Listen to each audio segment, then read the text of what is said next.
apa yang berlaku sekarang bukan disebabkan oleh rakyat, bukan kerana rakyat yang mengubah kerajaan, dan tetapi rakyat adalah satu golongan yang pemerhati tentang strategi yang digunakan oleh kerajaan semasa memerintah, iaitu kerajaan PH apabila mengambil alih BN, dan juga itu merupakan satu teras kepada keyakinan kerajaan untuk rakyat untuk membentuk satu kerajaan yang mereka rasa lebih dinamik, yang mereka rasa boleh menjaga kebajikan rakyat. Apa yang kita perhatikan sebenarnya dalam masa 22 bulan, saya memang rasa bahawa kerajaan PH telah menyelesaikan banyak perkara, sedang menyelesaikan banyak perkara, ya, dari sudut penyelewengan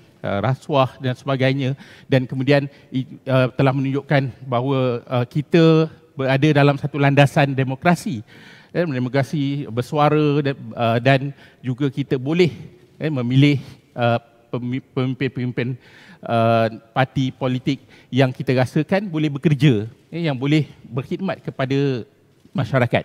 Tetapi apabila khidmat itu telah diberikan 22 bulan, parti PH memerintah, kita dapati perjalanan dari segi pengurusan kerajaan itu kurang berkesan, ya, pada ketika itu, dan kemudian kita dapati bahawa kekurangan pengalaman dalam kalangan ahli-ahli pentadbir, ya, kerajaan PH, ya, misalnya menteri-menteri, ahli-ahli kabinet dan sebagainya, menyebabkan bahawa kerajaan itu nampaknya mempunyai prestasi yang kurang sedikit berbanding dengan BN. Kekurangan dari segi profesionalisme dalam pengurusan kerajaan. Walau bagaimanapun ia boleh diatasi kalau diberikan kesempatan pada satu tempoh yang lebih panjang. Kemudian dasar-dasar, kita dapati ada perubahan-perubahan dasar yang secara drastik, ya, berubah daripada dasar BN kepada dasar PH, dan dalam kedudukan yang begitu rakyat tidak selesa, ya.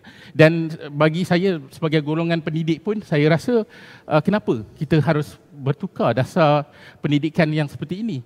Kenapa kita tidak ikut dasar lama dan kemudian kita tambah baik satu-satu dasar itu? Sepatutnya kerajaan baru harus menambah baik dasar, bukan mengubah keseluruhan dasar. Itu menyebabkan satu konflik yang berlaku dalam kalangan pejabat-pejabat awam, rakyat dan sebagainya. Jadi banyak perkara-perkara yang menyebabkan rakyat rasa tidak senang dengan kerajaan Pakatan Harapan, dan akhirnya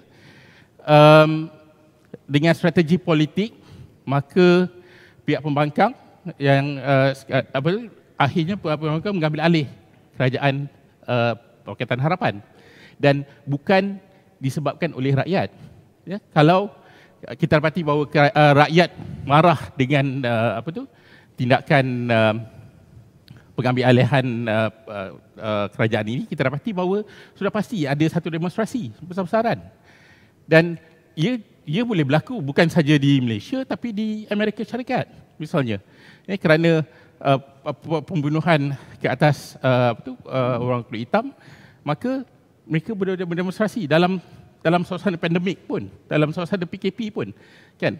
Dan kita nampak bahawa rakyat nampaknya lebih selesa dengan kerajaan sekarang, dan apa lagi dalam musim pandemik ini berbagai inisiatif telah dibuat oleh kerajaan untuk membantu rakyat.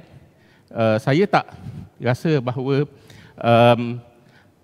apa yang paling penting di sini bukanlah sekadar demokrasi, tetapi apakah demokrasi itu boleh menjamin kebajikan dan juga keselamatan rakyat dalam suasana yang tidak ketentuan, dalam era pandemik misalnya. Jadi di situ rakyat menilai sama ada kerajaan itu adalah kerajaan yang benar-benar berkhidmat untuk rakyat ataupun sebaliknya. Ini adalah pandangan saya sebagai seorang ahli akademik.